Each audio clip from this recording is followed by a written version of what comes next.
Hey guys, welcome back to my channel. I am Danielle, aka Stitcherista, here on YouTube. And yes, you are seeing correctly. Today is Sunday, April 3rd, and I normally do not do videos on Sunday, but I also go with my gut. And if I want to do one, by golly, I'm going to do one. So Bill just left with our neighbor to go pick up the boat from his workplace where he painted the floor of it yesterday. I thought he might have asked me to go, but then I didn't realize the neighbor was going. I didn't really want to go, but I would have went. So last night, I think I lost some brain cells because I humored Bill because he watched Scream with me, the newest Scream movie. I watched the newest Jackass movie. Without being crude, I have never seen so many dick and balls in one movie. Wow, saw way too much of that. Yeah, those guys are wackadoo. Fruit Loop wackadoo banana pants. And they are way too fucking old to be doing all that stuff. Wow, some of those guys got really hurt, like, holy moly. So that ended, and I'm like, well, I feel dumber from watching that. Enjoying the book. I'm still reading very much. I'm almost finished. I read a lot last night and this morning. It is The Dream Job by Kirsten Moglen. Love it. It was very, very good so far. Okay, so for talking points, I didn't do any stitching yesterday. I'm going to do some today after this video, however. Someone had asked me because I showed it like this. Because I had originally cut this off, like the designer name in the bottom, and I don't think I'm going to use it now that I did that. Someone said, well, since you cut off the top and bottom, are you going to be able to stitch the entire pattern? Yes, because I'm going to show you this example, because they're all formatted like this. I'm going to show you real quick. The pattern is in there twice. The pattern is in there where the buttons would go, and then the pattern is there with stitching in place of the buttons. So yeah, I'm able to stitch the pattern because the pattern is on the other side. I would have never cut it if I was going to be cutting into the pattern and wouldn't be able to stitch it. That would be silly, wouldn't it? Yeah. So we got our grocery order today, and I just wanted to show some candy I got. Yeah, of course I got my favorite candy of all time. And I like how it says be both sweet and tart. But on the recommendation of my good online friend Jenny, love her. She said that these were the best gummy bears I think she's ever tried. I'm pretty sure it's these Albanese. Have you guys ever tried them? I haven't opened them up yet, but I love me a good gummy bear. So I've been meaning to try them, and our grocery store actually had them, so that was good. So yesterday I did get, oh, I forgot to get, let me pause. Yeah, I know I have to get something. It's funny, so this morning I said to Bill, do you want to have spaghetti for dinner? He's like, yeah, that's fine. So I'm the kind of person that, like, when I went in the kitchen, I pulled out the spaghetti, pulled out the sauce, I set it on the stove. He's like, oh, darn, we don't have any biscuits. And I busted out laughing because we just went and bought 4 bags of biscuits last week. Yeah. I'm like, you're joking, right? Okay, so in the mail yesterday, I got the buttons I ordered from 123 Stitch. So I wanted to show you because 2 buttons are used in, if you look, see how they're in the center of the flowers? And I think I want to use buttons because I like to jazz it up. Now, what buttons though? So I bought these pretty blue ones. I might use them. I don't know. I bought a heart just because. A snowflake. A really tiny heart, which I didn't realize it was that small. A pink flower, which I actually really like that. A purple flower, pansy. Another bigger pink flower. A daisy. And then 2 daisies. This I actually like too. I could use that as the center. Now, I did buy, remember I said I bought some buttons from Just Another Button Company? I don't know how long it takes them to ship their stuff, but I bought a pack of just white buttons from them. So I realized I could have went to like Joann's or even Amazon and probably gotten a big thing of buttons for very cheap, but I really like these, the clay ones. I really like them. So I got those, and then I hemmed and hauled, but I decided, you know how I like when I do my junk journaling, I like to cut the paper like not just a perfect square. I like to cut it in some shapes sometimes. So I said, I need some of those decorative edge scissors. Well, when you go on Amazon and you start looking, there are so many bad reviews. And I'm like, okay, I have to do more research than this. So I actually put in like Google, best decorative scissors for scrapbooking. And an article came up. And these people said that these were their favorite scissors. And when I went on Amazon, it was 6 pairs for $6. And I thought, because, you know, you think cheap, it's going to be cheap. And when I said it to Bill, he was like, and I went, yeah, I thought the same thing, but it got really good reviews, like from these people that did the article. So I said, I'm going to take a chance for $6, and they're wonderful. So I will link them down below because, like I said, I got them from Amazon. They're called Mr. Pen. So that edge, this edge, that edge, which is kind of cool. That edge, just wanted some decorative edging, right? That one I really like a wavy. And then this one is pretty too. I really like that one. And I did try it out on paper. They do cut.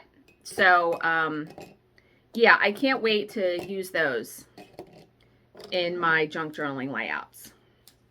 And I actually even started following some junk journaling people on YouTube because I'm fascinated with it. Okay, so I thought I would do a true crime story today, but I don't have any more talking points. Those were it, like about the pattern. Someone had asked me a question.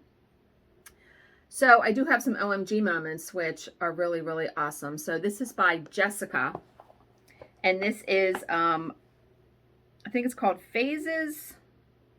What's it called? Phases of the Moon or something by Tiny Modernist. So let me show you. She got it framed. Wow, look at that. But wait till you see it because the white is glow in the dark thread. Here's a close-up. She stitched it on Aida. And then look, I mean, whoo, wowza, right? That would be so cool to see that. So I just really loved that one. That one caught my eye. I had never seen that pattern from Tiny Modernist. I don't see everything. Okay, so this one I just saw this morning, stunning. This is by Donna. 400,400 stitches. Ma'am. It is Heaven and Earth Designs Fairy Tale stitched on 25 counts. She did tent stitch. It took her 2 years. It's stunning. It is beautiful and stunning, and I can't. Look at that. I know there's a glare on it because it's daylight here. It is just so amazing though, isn't it? Oh my God. I love it so much. Stunning. Yeah, I'd be shouting that from the rooftops myself. She said she's shouting it from the rooftops. Okay, this one is Brooks Books Publishing, who does a lot of the perforated paper kits. She also released a series of princess dresses that you can stitch on fabric. I know Garrett, Coffee Stitcher, has stitched a bunch of them. This person, Leslie, did the Snow White princess dress, and it's gorgeous. I absolutely love the ribbon. See the ribbon that the bird is holding in its beak? Stunning. Love, love, love, love, love. This is beautiful. And what it is these dresses are, you can see it's like on a mannequin form, like it's on a dress form that you would store the dress on. So that's why there's no face or head or anything. Stunning. Gorgeous. I love Brooks Books Publishing. I have done 2 of her designs. I have to pull them down and show you. They're way, way up high here. And it's funny, my dad was, when he was here to do his taxes on Friday, he was like, man, your office is so awesome. And he said, it's really nice to just sit here and look around at all of your artwork. And I said, I know. But yeah, it is. I mean, I'm very, very proud of all of the work that I've done in this room. If and when we move at some point, it's going to be interesting of how I'm going to arrange these, because, you know, I'll be able to really arrange them where I can probably squeeze them together and really have the walls filled, right? Yeah. Okay, this pattern I need to stitch. So I commented on it actually because I just saw it this morning. Yeah, people want the link to this pattern. This is by Lonnie. And it says, I cross stitch because sometimes I need to stab something 10,000 times and call it art instead of homicide. I want to stitch this and put it on my office door. Look at that. Isn't it so awesome? And I mean, because it's in, I could use like variegated thread for sure, the color variations, and I would. It looks like it uses purple, red, blue. It's gorgeous, right? Yeah. Yeah. Love that. So when they comment, hopefully with a link to it, I asked and then someone else asked, so it'll notify me on Facebook. Okay. So today we are going to do a true crime story. We don't have an unfuck yourself entry because they don't, the one I read yesterday applies to Sunday as well. Okay. So today's story is Pearl O'Loughlin. This is an old one. This is from 1930. 10-year-old Leona O'Loughlin was missing, and the police in Denver, Colorado have launched a massive effort to find her. Leona's father was, after all, one of their own. He was Detective Leo O'Loughlin, a 20-year veteran of the force.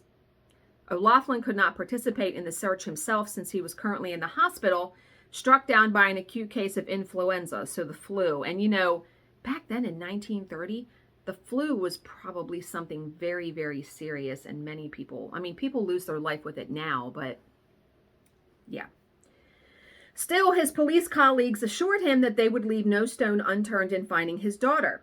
Consensus was that Leona had probably wandered off and gotten herself lost. Remember, she's 10.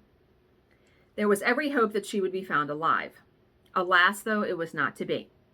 On Friday, October 17, 1930, a member of the public alerted a police officer to something floating in the lake of a city park. It turned out to be the corpse of the little girl bobbing face down in the water. Early indications were that she had fallen in and drowned. Ugh, poor child. But the autopsy would cast doubt on that assumption. The Denver coroner found trauma to the back of the child's skull inflicted by a long, thin object like a length of pipe. Don't even tell me. 2 blows had been struck, and while the injuries were not enough to have caused death, they would undoubtedly have rendered the victim unconscious. She might then have been placed in the water and left to drown. There was also another enigmatic clue to come out of the autopsy. Examining the stomach contents, the coroner detected a quantity of ground glass. What the fuck? Again, not enough to have killed, but enough to cause small perforations to Leona's stomach lining and intestines. The question was, how had she ingested the harmful substance? I'm wondering if this is a case of Munchausen's gone really, really wrong. And whenever I hear about Munchausen's, I think of the movie The Sixth Sense, where the mother was putting rat poison in her daughter's soup and the daughter finally died from it. And if the way that it happened, the father wound up finding out. And oh my God. Yeah. Okay, so to find the answers to those questions, detectives started looking into Leona's home life. They found a less than harmonious situation. Leona had lived with her father, her stepmother Pearl, and Pearl's son from a previous marriage, 7-year-old Douglas. Also resident in the homestead was Frank O'Loughlin, Leo's younger brother, who paid board and lodging. It was the relationship between Frank and Pearl that created much of the disharmony in the home. The two could not stand the sight of one another. That had to be so very difficult. It had gotten to the point where Frank no longer ate with the family, preferring to take meals in his room. Pearl had also been agitating for Leo to kick his brother out, and Leo had so far refused to do that. At this early stage of the investigation, the police had two possible theories as to what might have happened to Leona. The first was that she had been taken by a child molester who had had his way with her and then killed her to cover up the evidence of the crime. Alternatively, it was speculated that the killer might have been a felon who Leo, the father, had put away and who had now returned to take his revenge. Then on Sunday, October 19th, investigators got a tip that veered the case in an entirely different direction. Oh boy. Dennis O'Loughlin, Leo's father, reported a curious incident that had occurred 6 weeks earlier after Leo, Pearl, and the kids had visited him at his home in Fort Collins.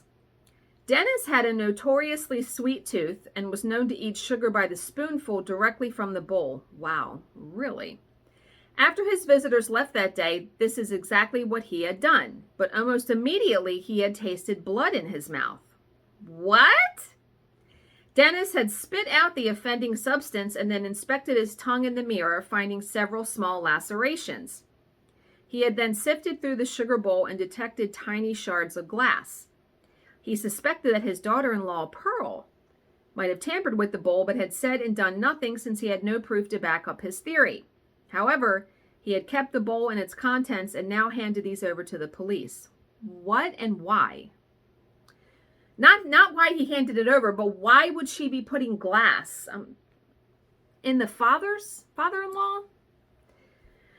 With the ground glass evidence in hand, investigators developed a new theory. They now believed that someone living in the O'Loughlin household had murdered Leona. And that brought to mind John Benet Ramsey, right? Because that case was never solved, but what a bizarre case that is, too. The obvious suspect was Pearl, but the police were uncertain as to whether she had acted alone. They thought that Frank might be involved. Perhaps he had been molesting his niece and had killed her to keep her quiet, or maybe he and Pearl were in cahoots. Remember, they hated each other, but they could have been putting that on, right? Could it be that the public display of animosity between them was all a ruse, an act to fool the detective who lived under the same roof as them? Whatever the case, both Pearl and Frank were arrested and taken in for questioning. And I'm guessing in 1930 they didn't play. Not that they do now, but you know what I mean? Hearing the news of the arrest from his sickbed, remember, Leo's still in the hospital with the flu. He's like, Jesus Christ, what's going on in my household? So Leo was adamant his brother would not have hurt Leona. He was absolutely sure that his brother would not have done it. Leo was not so sure about Pearl, though. He now admitted that he too had found glass in his food, but had assumed that it had gotten there accidentally. Jesus! Test on his stomach contents said otherwise. Leo had ingested more of the substance than could have been introduced by chance. Sus. So now the police theory evolved again. They believed that Pearl was the person responsible and that there were 3 people on her hit list: her husband, her father-in-law, and her stepdaughter. That in turn led them to a motive. And here we go. What I said, the 2 reasons why people kill: money, love. Money's number 1. Pearl stood to inherit $45,000 in life insurance and $35,000 in pension on her husband's death, but only if Leona was out of the way, since Leo had recently made her his sole beneficiary. Ding, ding, ding, ding, ding, motive. And $80,000 in 1930, quite a bit of money. I mean, I don't know what that would be in today's terms, but oh boy. The real prize, though, was Dennis O'Loughlin's estate, so the father-in-law's estate, which was substantial. His primary beneficiary was Leo, so Pearl had therefore been attacking the problem from both ends. Kill the old man so that Leo would inherit, kill Leona to eliminate her as a beneficiary, and then kill Leo and walk away with a handsome payoff. Wow, that is quite convoluted, and oh my God, how did you think you're going to get away with 3 murders? It was a neat theory, but one for which the police had no real evidence. Yeah, they don't have any evidence against her for that. They therefore started leaning on Pearl, hoping to sweat a confession out of her. Pearl, however, wasn't budging. She swore that she had been in her hairdresser on the evening that Pearl disappeared. Officers were sent to check out that alibi while others started going over Pearl's car. Soon they uncovered 2 potential pieces of evidence: a small patch of blood on the back seat and a tire iron that seemed to match the injuries to Leona's skull. I fucking can't with that. Pearl was dismissive of the latter. Of the former, she said the blood had gotten there when Douglas suffered a nosebleed. With blood typing not yet in common use, it was impossible to prove otherwise. 1930 is very, very different than right now. Pearl's alibi, however, was not as robust. The hairdresser disputed her story that she had spent hours getting a perm and said that Pearl had only arrived at her home at 10:30 that night and had left after a few minutes. Sus. She added that she had been in a somewhat disheveled state and had not been wearing stockings. Confronted with this, Pearl came up with a new story. She suddenly remembered, that she had taken a friend to the hospital that night, and that too turned out to be a lie. The friend said the hospital visit had actually occurred weeks earlier. Dude, you lying all over the place. With their suspect story now blown to smithereens, the investigators scented blood. They smelled blood in the water. They leaned hard on Pearl, interrogating her relentlessly over a 4-day period. Inevitably, she cracked, and in the early morning hours of October 23rd, she offered an admission. She said, "I'll take the blame. I'm the one that has to suffer." Was she in love with the brother? They were in on it together. Then, over the protest of her lawyer, she said that she had tried to kill Leona by putting ground glass into her food. However, she got impatient when the child appeared not to suffer any ill effects. She then decided to speed things along and had been given the perfect opportunity when Leo was committed to the hospital, suffering from influenza on Friday, October 17th. That same evening, Pearl had rendered her stepdaughter unconscious by holding a cushion over her face. Get out of here! Assuming that the child was dead, she had loaded the body into her car, planning to dispose of it in a remote location. But Leona had revived during the journey. Oh no. And Pearl had therefore struck her on the head with a tire iron. She had then thrown the body into the lake to make it look like an accidental drowning. They're gonna see the mark on her head, you big dummy. Jesus. She might well have gotten away with it had it not been for the ground glass she had mixed into Dennis O'Loughlin's sugar bowl. This is true. Pearl was just about to sign a witness statement attesting to these facts when her lawyer stepped in and advised her not to. Within 2 days of making the confession, she would withdraw it, saying that it had been obtained under duress. This would later prove crucial to her fate. In the meantime, Frank O'Loughlin had also been arrested and charged with murder. Pearl had implicated him as an accomplice. If she was going down, she intended taking her hated brother-in-law with her. And so here we go to the trial, where Pearl faced a case that was based almost entirely on circumstantial evidence. Her verbal confession had been disallowed by the judge, but that did not mean that the prosecution could not use the information to tie together its few strands of evidence. This made for a compelling narrative, one that the 12 gentlemen of the jury affirmed after deliberating for just 2 hours. And you know, juries then, were they only men? 1930? I don't know, but the fact that there's only men on the jury. Pearl O'Loughlin was guilty of first-degree murder, but for her lawyer preventing her from signing her confession, she would almost certainly have been condemned to death. As it was, she was sentenced to 62 years to life. Good God, so she'll die in prison. In the aftermath of the trial, charges against Frank were dropped. So the brother-in-law charges were dropped. Leo filed for divorce the day after Pearl was convicted and would later remarry, although that union would also end badly. Pearl, meanwhile, was shipped off to the Colorado State Penitentiary to begin serving her sentence. There she would become a model prisoner, even serving as a childminder for the warden's children. Really? She would eventually be released in June 1951 after serving just shy of 20 years. Wow. Okay, so she really got parole for good behavior. By then, 2 of the main players in the drama were already dead. Dennis O'Loughlin had died in 1936, so the father, while Pearl's nemesis, Frank, passed in 1946, so the brother. Leo would join his father and brother 10 years later, and Pearl would outlive them all. She died in San Diego in 1987 at age 88. So you wonder how she lived out the rest of her life.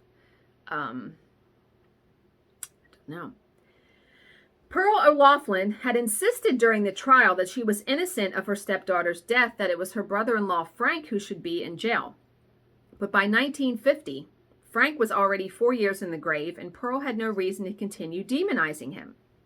Shortly before her release, the warden allowed the Rocky Mountain News to interview her so that she could tell her side of the story. The version of events that she related was significantly different from any she had offered before. Really? So here we go. According to Pearl, Leona had come downstairs in a disoriented state that night. When she asked the child what was wrong, Leona told her that she had swallowed some pills from a bottle she had found in her father's dresser. Inspecting the bottle, Pearl had seen that the pills were a powerful sedative.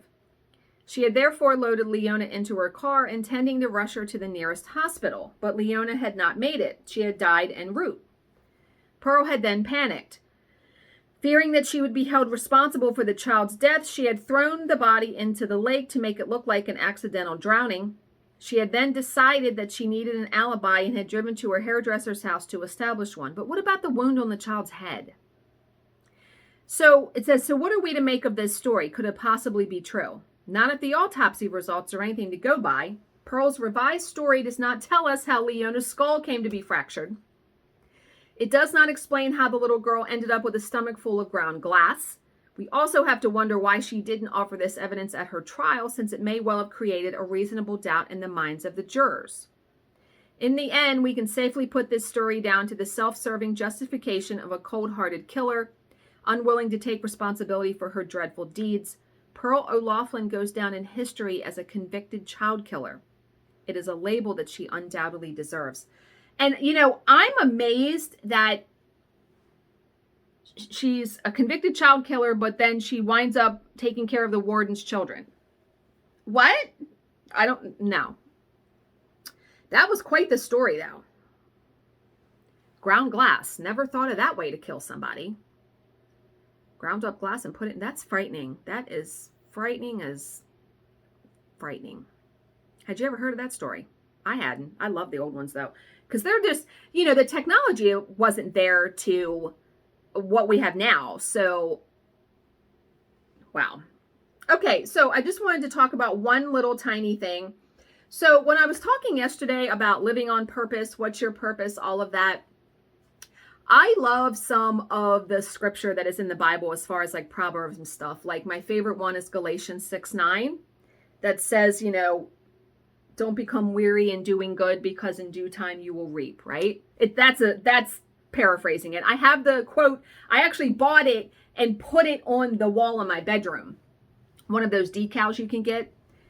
Someone commented, and I need to look it up on Etsy because I started looking for it because I actually took some like screenshots because I'm definitely going to journal about it when I get the HP sprocket for my birthday because I can print it out on the printer. And it prints in color. So, and the paper is stickers on the back so you can stick it. But let me see if it comes up in my feed. I think it does because I added some to the cart. Wait a minute, let me see. Oh no, I must not have.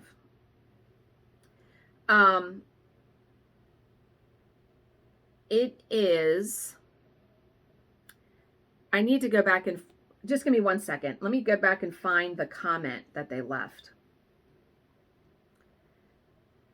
I have to say, somebody commented and said, have you stopped making videos? What? No. I said I make 6 videos a week. I have videos up through, well, today now, right? Okay. Oh, Terry Lee, of course. Of course. I will get to meet her in person at the New Jersey Floss Tube Retreat in July. And she was a very good friend during my breast cancer journey. And she actually fought the same thing. And she is a really, really wonderful stitcher and a wonderful person. And she said, the story at the end and what you were saying reminded me of this verse. It is 1 Timothy 6:6. But godliness with contentment is great gain.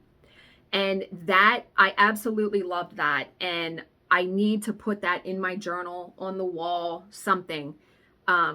Because it's saying, yeah, And, you know, I've told Bill before that it's a shame that people are constantly competing with one another and that nobody is happy or content with where they are in their life. The goalpost always moves. As soon as you attain something, you want something else, or your goal is just moved. Not that you should be stagnant. That's a different thing than being content, I feel like. I love that though. But godliness with contentment is great gain. So I found a bunch, I have them saved on my phone. I found a bunch of screenshots with that. So I'm definitely going to print that out and journal about that at some point. And then someone had also commented, have I looked through my Carolyn Manning designs? Because I have all of her patterns for some smalls. You know, I could take a portion of it. I've thought about even taking like a pen or a pencil and like, do I want to stitch a heart or do I want to stitch something? I could trace around in the pattern and just stitch what falls in there. I absolutely should do that because I have so many of those patterns and the colors are gorgeous. So yeah, you can pull a piece from any pattern if it's huge that you just want to stitch a little piece of it. I could just take a little square of it and stitch that for sure. So I will definitely keep that in mind. So as always, if you have any questions, please leave them in the comments section below and I will answer them to the best of my ability.